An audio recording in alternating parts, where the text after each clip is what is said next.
Good morning po sa inyong lahat mga kababayan. So ayan, medyo matagal-tagal po tayo walang upload sa YouTube kasi busy po dito sa bahay. At ipapakita ko po sa inyo kung ano yung ginagawa natin dito. At ito nga po ay preparation po para po sa birthday ni Bibi Ace kasi malapit na po yung birthday ni Ace. Ngayong ano po, ngayong September 4. So next month na po yan. Alam naman natin yung panahon ay sobrang bilis lang. So kailangan na natin ihanda yung pong mga kailangan i-prepare. So yun po.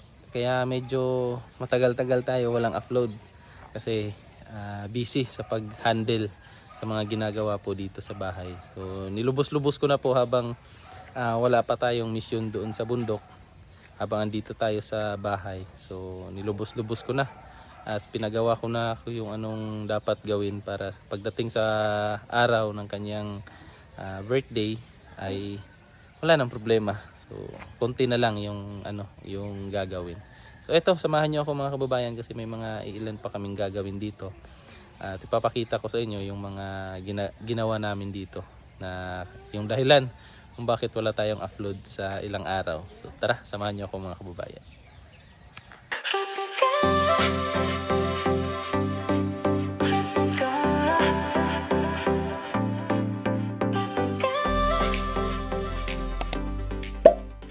So ayan po mga kababayan, ito po yung ating pinagkakabalahan sa loob po ng ilang linggo. Ayan. So nilagyan na namin ng gate.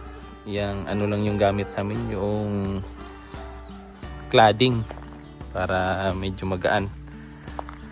So cladding lang po yan. Same po doon kay Sir Paul. Tapos pinaanuhan ko na rin po dito. Ayan, medyo makalat pa lang po. Kasi hindi pa po tapos iligpit.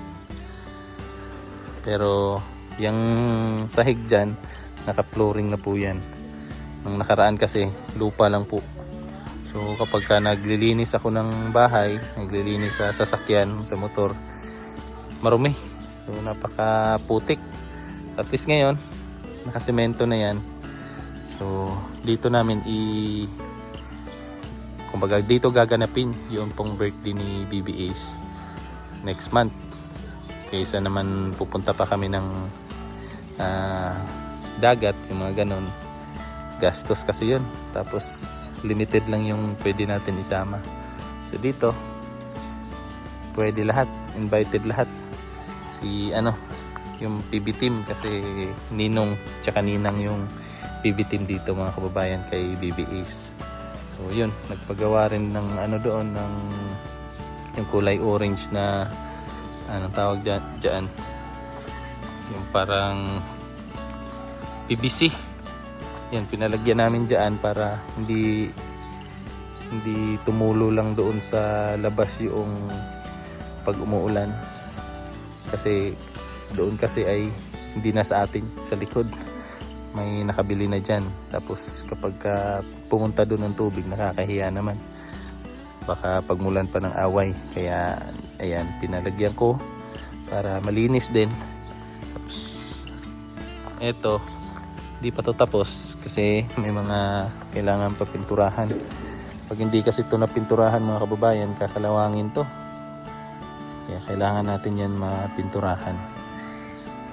Tapos yung sa baba, pinalagyan na rin ng 1x2 na bakal para hindi pumasok yung mga manok. Kasi ang dami pong sisiw yung aming kapitbahay dito. So pumapasok sa loob. Kung saan po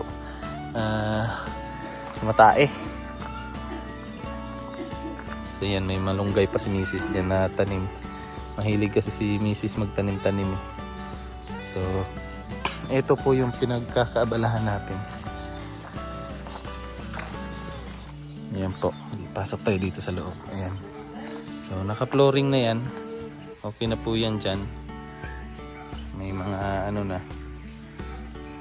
may mga pintura na rin. Yung iba, kasi nung nakaraan walang pintura na short sa budget. Ito kasi yung iniiwasan ko mga kababayan.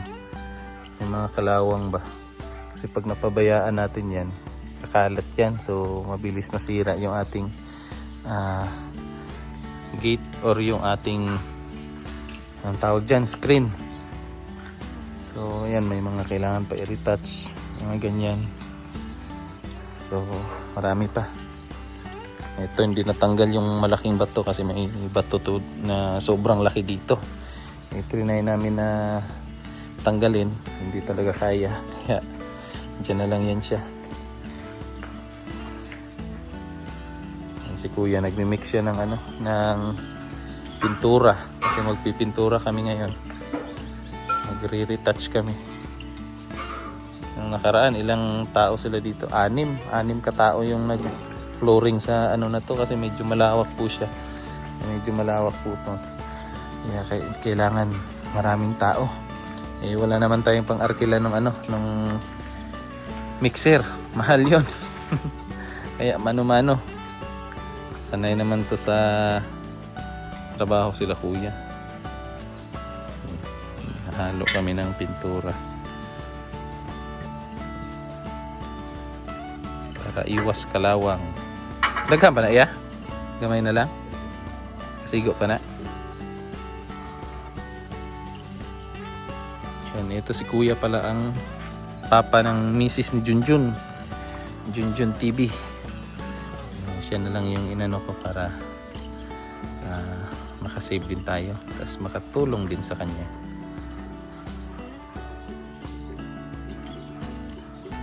Yung paligid namin dito mga kababayan ay napaka-tahimik. Maririnig nyo yung mga lang ng ibon. Tapos hindi po siya gaano ka-init kasi mapuno pa po. Ang dami po mga nyug. Tapos may tanim din dito na durian. Ayan oh. May durian. Ito po ay binibenta rin to. Itong part na to. Pati yan. Yung may-ari niyan ay Seventh-day Adventist din. Tapos may mga alaga siya na manok dyan.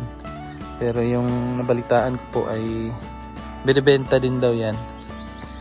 So etong dalawang lote na to for sale. Tapos yung dyan sa likod, yung nilinisan na, nabenta na din yan. So, dito sa likod may mga durian. Ayan oh, may mga durian po. So, sa mga subscriber natin dyan na gustong bumili ng lupa dito sa Davao, pero kung gusto nyo ng farm talaga, pang farm, hindi ko to ma-recommend kasi pang lang to eh. Good for lang, housing, mga bahay-bahay lang. So eto, ang nakabili dito yung kapatid ni Mrs. si Rosemary. Siya yung nakabili nito from doon sa kanto na yun, may pader pa ganyan doon hanggang dyan, ganyan kalawak po yung kanyang lote dito. So nabili niya to sa halagang 250 yata yung 100 square meter. So ito sa kanya nasa 250 square meter yung kanyang lote. So ang kagandahan, malawak. Pwede kang magtayo ng bahay doon, tapos dito garahe. Tapos andito yung kanilang daan. Ito po. Ito yung nila hanggang dyan. Kasi parang 3 meters yung daan nila. So dito hanggang dyan yata sa may ng nyug. Yung daanan nila papunta doon. Kasi kung dito sila, wala nang dyan, wala nang daan kasi nga lahat ng na yan may nakabili na. So pero yung mga nakabili na nauna dyan, binibenta rin nila. Nung unang bili ko dun sa lupa na natayuan ng bahay, ang nasa abroad pa si Mrs., nabili namin yan parang nasa 150 lang yata, 180 ganun. Ngayon yung bentahan dito nasa 250 na. ang bilis tumaas ng price. So yung bahay kasi namin mga kababayan na patayo namin yan noong nasa abroad pa si Mrs. So inipon talaga namin yung kita namin, walang luho. Priority yung bahay kasi yung iniisip namin dati mga kababayan na siyempre magpapamilya, magkakaroon ng anak, pangarap talaga ng bawat pamilya na magkaroon po ng sariling tahanan. Kaya yun yung inuna talaga namin. Di bali na yung mga yung iba. So, saka na yung the rest, importante hindi na mag-rent kasi dati nagre-rent pa kami. So magastos, babayad ka pa sa tubig, babayad ka pa sa rent ng bahay. So habang nasa abroad pa siya, may maipon, bahay talaga nauna. Tapos dito naman tayo mga kababayan, etong part na to tinaniman namin ng mga gulay para makatipid. Kasi pero nagpaalam kami sa kapatid ni Mrs. Pwede ba taniman habang hindi pa nila ginagamit yung lupa, pwede ba naming tanim-taniman ng mga ganyan, tanglad, yung alagbate, tapos yung ang tawag dito yung kamote. So pumayag naman sila kasi wala namang hindi naman nagagamit muna yung kanilang lupa. So, may tanim din na malunggay dyan. So, yung kapitbahay namin dito medyo dumami na. Yun ang nakaraan, pa lang, 1, 2, 3 pa lang yung kapitbahay ko dito. Ngayon dumami na, may bahay na dyan. Tapos doon sa likod madami na po. Ayan, balik tayo doon kasi pipintura pa kami para matapos ng maaga. So, habang wala pa si Sir Paul dito, kasi pagbalik po ni Sir Paul ay balik mission na naman kami. Punta kami ng Langilan ulit kasi ililipat na yung kanilang school doon sa medyo safe na lugar. So tulungan muna natin si Kuya. Ang brasya.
kababayan. Kami-kami lang yung gumagawa para makatipid. Katipid-tipid sa gastos. So kung ano lang, kaya lang naman. Basta hindi lang maano ng kalawang, okay na yun. Maganda pala yung ano, yung ganito, yung cladding na gawing ano, gawing gate. Doon ako nakakuha ng idea kay ano kay Sir Paul, yung kanyang gate doon. So ganito 'yon. So malinis po tingnan. Tapos makaano ka rin, makatipid. Magaan din yung ano, magaan din siya.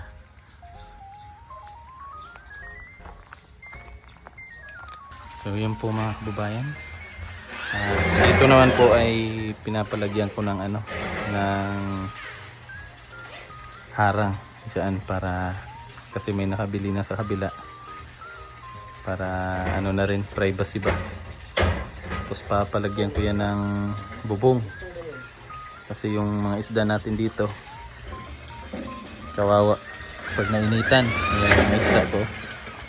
May mga tilapia yan galing doon kay ano, doon sa PB house. At sa kapitbahay nila, yung, may fish pan doon. Doon yung galing, ayan sila. Ayan. So yung isa, pinarantin ko dito. Kasi parang may sakit siya.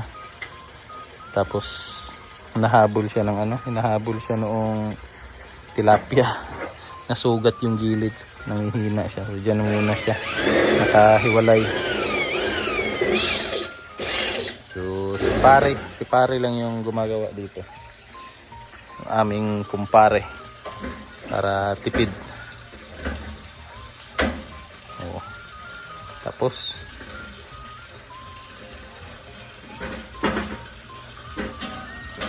para safety yung mga isda rin.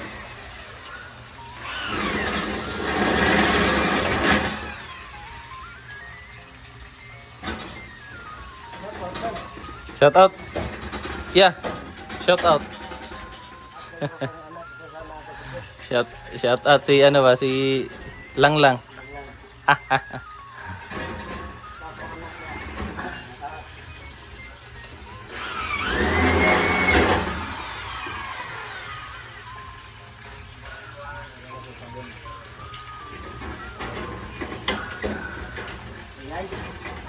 Iyos.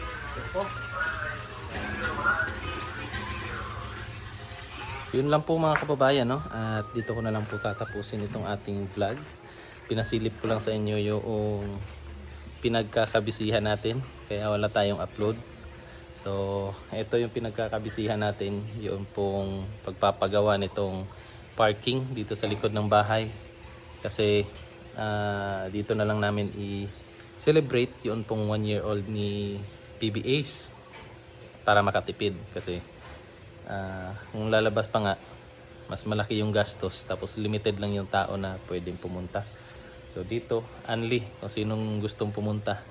Tapos at the same time, magagamit din po yung parking na paglagyan ng mga gamit, lagyan ng sasakyan. Kasi bala ko kasi magpagawa pa doon ng bodega.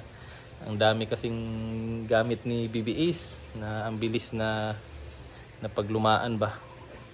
Tapos ang sikip na rin ng bahay. Ang daming ano doon, mga gamit. Tapos kapag may mga bisita, alam ba, yung mga pamilya ni Mrs. na galing pa doon sa bundok, may asikasuhin dito sa downtown. So dito sila mismo sa bahay naglalagi. So masikip doon sa loob. Kaya pinagawan ko ng mga ano dito, bodega, para yung ibang gamit na hindi naman na nagagamit doon sa loob, dito na ilagay. At nang maluwag-luwag na doon sa loob. So yun po mga kababayan. Maraming salamat po sa inyong pagsama at panonood. So siguro next week, balik mission na naman kami. Kaya ngayon, nilubos-lubos ko muna yung pagpapagawa dito sa parking. So yun, maraming salamat mga kababayan at ingat po kayo palagi. God bless, bye-bye.